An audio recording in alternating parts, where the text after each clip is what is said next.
Captain Justin DeLeon here, and today what I want to talk about is platoon attack.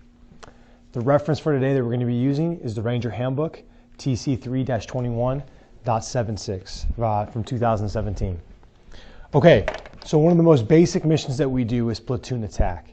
One thing that I want to do to separate this from a raid or an ambush is they're much more different in the fact of what we're typically trying to accomplish. So in a raid, we're always trying to kill, capture, destroy something, and then move and leave the objective very quickly. All right? And a lot of times, because due to the nature of that type of assault, it is behind enemy lines, trying to disrupt or do something behind enemy lines. Ambush is similar, where we're trying to ambush is very enemy focused, where we're trying to kill someone on a road or some type of linear, feature of some kind, and then remove ourselves from that area as well. We're not trying to stay, we're not trying to seize terrain, we're trying to do some type of action on the enemy and then leave. All right? Platoon attack is different in the fact that typically, not always, but typically what we're trying to do with platoon attack is we're trying to seize some type of piece of terrain or something important that the enemy has, some type of key terrain. So whether we're trying to attack in order to seize an airport, I shouldn't say track to seize an airport in order to deny something, or we're trying to attack to seize a hilltop, or attack to seize a city. Okay, typically when we're attacking, the enemy is in a prepared defense, and we're trying to remove the enemy from a location and take that as for ourselves. All right, so that is the main difference. Again, raid, we're in, we're out. Attack, we're in and we're holding. All right, it's a key objective that we must keep and maintain and retain in order to gain a competitive advantage over the enemy. All right, so for a platoon attack, we're still going to occupy our ORP as usual. All right, so let's just go over real fast. We still got our 4 squads. We got that security squad. All right, we got our assault 1 squad.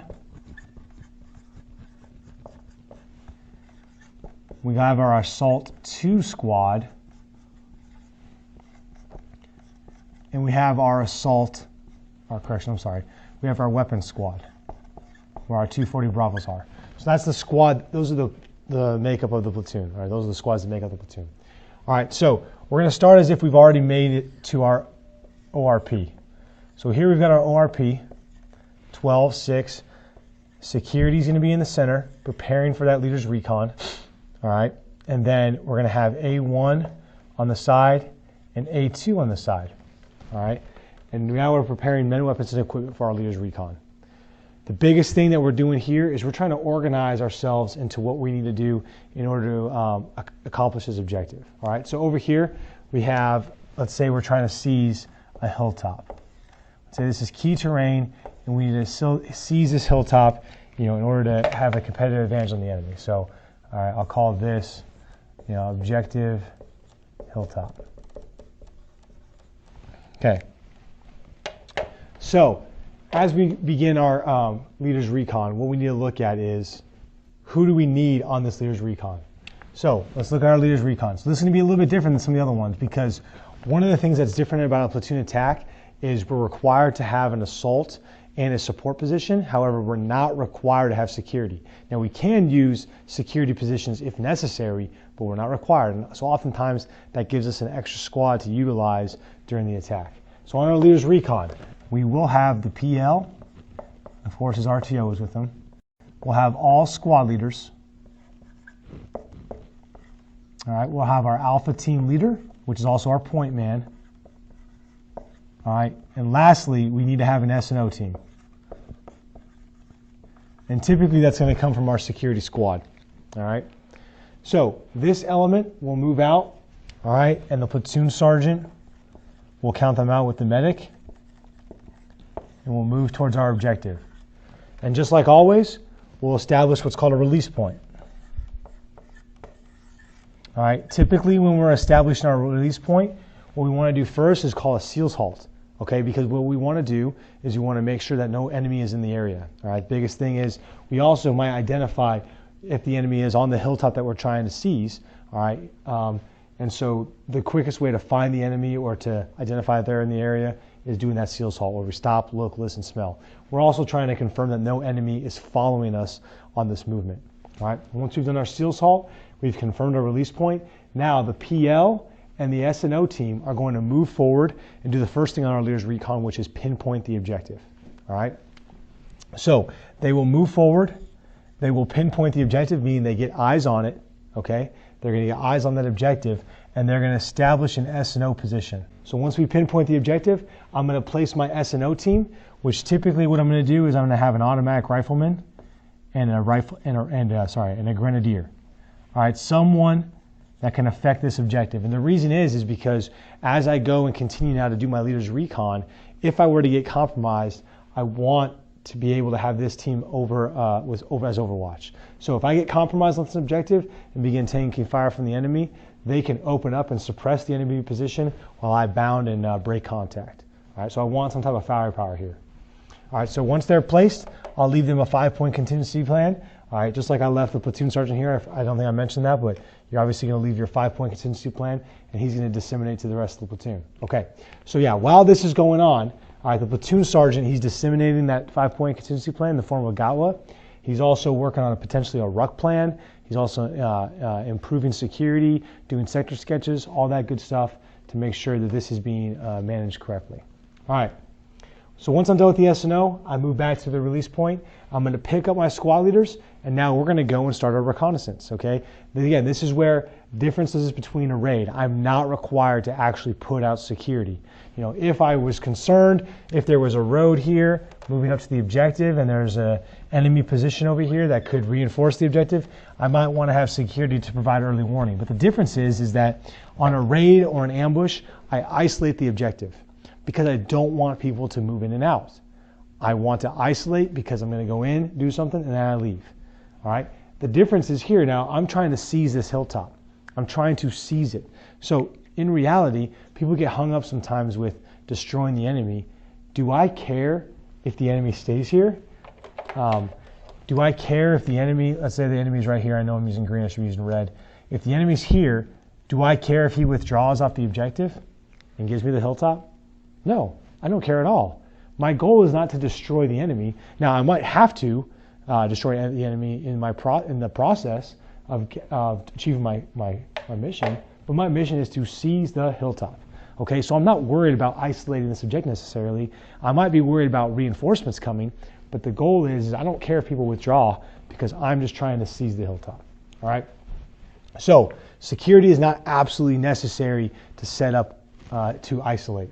Okay, so I'm going to begin my leaders recon, and we're going to do this just like we do any other leaders recon. You know, me and all the squad leaders as the PL, we're clover leafing, and we're going to find where we want to put our support by fire, and we're going to fully, recon that area. And what that means is I'm going to have myself and the weapons squad leader. We're going to get down on the ground. We're going to make sure that we lay on the ground and look where the two guns are going to go, the two 240s. Ensure that they have clear fields of fire. Ensure that it's set up correctly, that he can control both the guns, ensure that he can shoot onto the objective where I need to. And then what I'm really going to do as the PL is I need to make sure that at this position, all my squad leaders are there. All squad leaders are there, and they begin their coordination. Okay, I've got lots of squads to work with this time. I've got A1, A2, and I've got my security squad that's a little bit freed up. Okay, so a lot of times I'm going to make sure that they all understand what this view looks like from the support by fire position, and ensure that they can see how the guns are going to be able to shift fire and what they're going to be able to shift from. And so typically what I'm going to do here then too is I'm going to have them together create my TRPs. All right, TRP1, let's say there's TRP2 right here and TRP3, and this is going to help conduct fire control measures on the objective, where initially I can have gun 1 firing in between TRP2 and TRP1, and I can have gun 2 here, and then when it's time to shift fire, gun 1 can just shift up here and can stop firing here. All right. The point is I want to start figuring out those TRPs right away so that everyone can see it from the support position and they understand what it looks like. All right. Once that's complete, I'm then going to go through. Oh, and these guys will actually come out of the release point. I'm going to come out of the release point and find my assault position, where I want to assault from. All right, and this is probably where I'm at least going to have A1 assault leader, squad leader, but then I'm going to have everyone else here to see, so they can see what it looks like. Okay, I might have assault 1 here, and I might have assault 2 quickly behind them.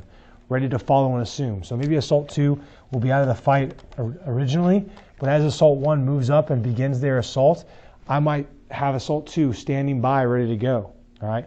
Who knows? What might happen is I might, on this objective, there might be barbed wire, and I might need Assault 1 to go up and do a breaching operation, which I'm not going to go in detail on, but do SOSRA and do a breaching operation. And once Assault 1 is done with that breach, then Assault 2 actually goes through and exploits and continues the assault through. There might be a lot of different things that I need to do, but I'm going to have to confirm or deny it on this objective. So right now what we'll do is we'll work under the assumption that there is an obstacle here, meaning the enemy has put up let's say triple strand C-wire. I'll mark it in green. Triple strand C-wire.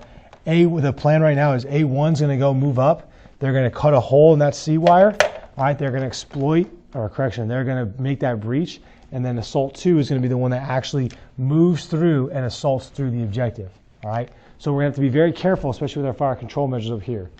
And then what we'll decide is, for now, the remainder of security squad will stay back at the ORP with the rucksacks, ready to move forward and reinforce when necessary. Okay? So once we've decided all this and we understand how the TRPs are going to work for A1 and the support, okay? Once we feel confident, we can then move everyone back to the release point, all right? Give the SNO, all right, a 5-point contingency plan, and let them know, hey, what I need to know is I need to know if anything changes on the objective. All right. So they move back and go into the platoon, get back to the platoon sergeant counts us in, and now we're ready to start moving forward, okay? So we're going to move forward and then occupy these positions, all right? So we're going to let the SNO position know, hey, we're moving in. And at this time, once we move in and we've actually occupied these objectives, the SNO can turn around. But main thing is, just like any other mission, we're going to move to this release point, all right? And then the main element that's going to move in first is going to be their support by fire. And typically, our PSG is going to move in with our support by fire. And again, the reason we always establish support by fire first is because, one, it takes time to put these guns on the tripod. So I'm going to put 1-240 up on bipod, looking over the objective, and I'm going to be working the other one, putting it on tripod. Once the other one's on tripod, it's got its metal to metal figured out, then I'm going to put my other one on tripod. And once they're both squared away, up on the objective, focus between their TRPs, then it's now time for Assault to move into position. So Assault 1 will move into position, and again, this is kind of like terrain would be a little different, but Assault 2 is behind Assault 1, ready to move in as well, all right? So that's how we need to move in, support and then Assault. And again, the reason, and then another reason is that if Assault, who's probably moving in closer to the objective, if they were to get compromised, all right, and begin to take fire, immediately the support by fire can open up, begin to suppress the enemy, and we can move right into the operation itself. Okay, and then like we talked about back here, security is staying at the ORP and maintaining the rucks back at the ORP. All right, one thing that we need to do is we always need to make sure security understands what their planning priorities are, meaning they're kind of in reserve. So what are the things that we might use them for? We might use them to continue the assault position. All right, we might use them to bring forward our rucksacks once we've taken this terrain, because we can't leave it once we've taken it. We might use them to exploit the enemy and follow and assume him if he withdraws. We might have some OPs set out right away that we might want to set up, because one thing that we got to think about is the moment we take this terrain, it's probably the key terrain, meaning it has a marked advantage for whoever owns it, whether it's us or the enemy. If we take this terrain, what should we expect right away? We should expect a counterattack, at least very shortly after. So we have to, once we seize this and establish security, we have to move into a hasty defensive posture. And so we might push security forward right away and put OPs out in front of us to identify any enemy now moving in, okay? So that'll come in later, but the point is now we're set up, all right? And we're going to initiate just like we always would, okay? Support by fire is going to initiate on this objective. And again, we'll probably have both guns shooting in between these two TRPs, and A1 is going to begin to move forward. All right, and once it's time for A1 to go ahead and begin their breach, we're probably going to shift fire with these guns, and now all guns are focused between TRP 2 and 3. Okay, we're going to do a breaching operation, which I'm going to be making a separate video about. Once this breach is made, all right, A1 is going to secure the near side of the breach, and they're going to secure the far side. And then A2 is going to push through, all right, and exploit through the breach. All right, so now A2 gets online and actually begins to assault through this objective and take this hilltop. All right, and what's going on now is we're likely calling a shift or a lift fire or ceasefire, and all the guns are ceasing to shoot on the objective. Okay, the biggest thing that we got to worry about, again, we did a lot of coordination when all squad leaders were here. All squad leaders were here. Is how are we calling the lift and shift fire? Okay, are we using radio comms? Are we yelling? Are we using whistles? Are we using, you know, other methods? Whatever the method might be, star clusters, whatever method you have, you just need to make sure that it's codified throughout, so everyone understands what's going on and when these are going to be called. And these guys cannot continue their assault until they've confirmed that the firing has stopped, and they've confirmed that these guys are tracking, hey, we're on ceasefire. Okay, and then these guys will assault through the objective. A2 assaults all the way through the objective, and once they get to their LOA, they call LOA. Again, LOA is a deliberate call. We're not just calling it to call it, okay? We are calling it for a specific reason, all right? So it needs to be at least 35 meters past, and it has to be at a cover to conceal position, all right? It has to be there, all right? And so once we've called LOA, all right, now we can move the support as well, all right? Oftentimes, we don't want our guns to just charge through the objective, but the point is that we need to have someone move through this as well. So it might be A1. A1 might pick up and move through this way and get online here. A1 might call LOA. And the 240s might move through and join A1.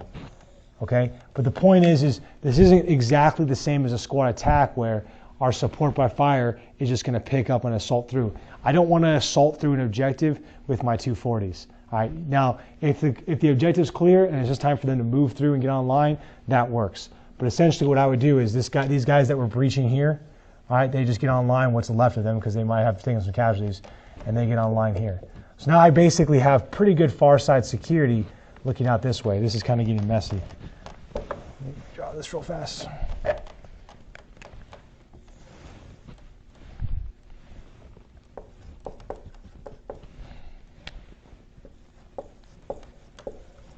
Okay, so now we've got good security with A2 and A1 over here, all right, and then our guns have moved through as well. And now what we need to do is establish 360 security. So we're going to fan out, all right, and ensure we got security this way, ensure we got security this way, and then really S&O is covering rear security. And this time, our security squad begin to move forward and plug in the holes as well, wherever we want them. And again, they might be moving to OPs on the outside. They also might be bringing the rucks forward for the whole platoon. They could be bringing the whole rucks up. Okay, but the point is once we establish security, that is the first thing we have to do. We got to establish some type of security where we get 360. It doesn't have to be a perfect circle, but it has to. We have to have 360 security in some way. All right, so accomplish that, and then once we accomplish that, we can start working on our special teams. So again, the first thing we're going to do is EPW. All right, now again. What we need to do first is we need to clear every single EPW. There's going to be a lot of dead bodies on this objective likely, but we need to clear them, all right? Then we can start to search them. And the reason is until we clear them and ensure that they have there's no potential danger from them, we can't start working on our friendly casualties. We can't start working on aid and litter until we confirm the enemy is dead. And the reason is because if we have a friendly casualty on the ground and we start attending to them before the enemy is neutralized, that person that's doing the attending becomes a target. And we can't take more casualties by helping casualties before the enemy is neutralized. The quickest way that you can help your buddies is kill the enemy, neutralize the enemy, and then you can focus on this. All right, once the EPW is conducted and cleared, all right, we're doing aid and litter. And we're calling up any 9-line medevac requests that we need to do, anything like that, okay? And like we did, we planned this well, and so we probably have HLZs around the area that we can go to, and we can medevac these guys out. Or if there's a road in the area, we can do a ground casevac and get our casualties out. All right, the point is we now have to maintain this hilltop. we occupied it or we seized it for a reason. And the reason is because it's key terrain. So we need to keep it with all the firepower they got, all the combat power we have, until we're relieved. Once we're relieved, then we can move out. But right now, that's going to be our main goal, is to retain that. And so the next step, once we do EPW and litter, is now we need to start hastily preparing a defense and start turning that defense now slowly over time into a deliberate defense until we're relieved. Because the whole point is we expect that the enemy's going to counterattack us at some time. Again, with an attack, we're seizing terrain for a reason. All right, it's key terrain likely, and we're going to be able to use it for future operations. Okay? All right, so we just have to start moving our things around, start moving our guys around, start doing lace reports, start working at liquid, ammo, casualties, equipment to ensure everything's good. And then obviously we got to call higher, all right, and let them know that we've seized this objective, and now we're preparing a hasty defense for future operations. Okay, and that's where the platoon sergeant, he's working these in litter, but he's also working cross-leveling ammo, cross-leveling water, getting ready. All right, the biggest thing that you have to fight is once you attack and seize an objective is complacency. All right, get your soldiers out of the mindset of, hey, we just won this battle. Hey man, the battle ain't over. We should be expecting that enemy counterattack, and we can't get complacent. We got to start worrying about that right away. Okay. Okay. This is essentially what a platoon attack looks like. It's not incredibly difficult. It's really the same as a squad attack, but you have more elements to work with. You've got the A1, the A2. Again, you might not have to do a breach. Your A2 might be able to be an extra reserve. You might really only need 2 squads to conduct this operation. Or you might have a full squad size element on the objective, and you want A1 and A2, side by side. Here's A2 down here to do a full clearance of this objective. Whatever you might need. The thing is don't get overwhelmed by having additional squads. Having additional men to do things is a good problem. All right, but use them wisely. All right, give them a job. Even these guys back here guarding the rucks, securing the rucks, and being a reserve, ready to get employed in the fight how you see fit. That's still a job. All right, don't just say, hey, just sit there and hang out. Everyone can have a job. Everyone can be used to make your mission more effective. Okay. All right, again, I hope this was helpful. Platoon attack is a great mission, and it's typically, it's how we seize objectives in the real Army. Again, my name is Captain Justin De Leon, and Rangers lead the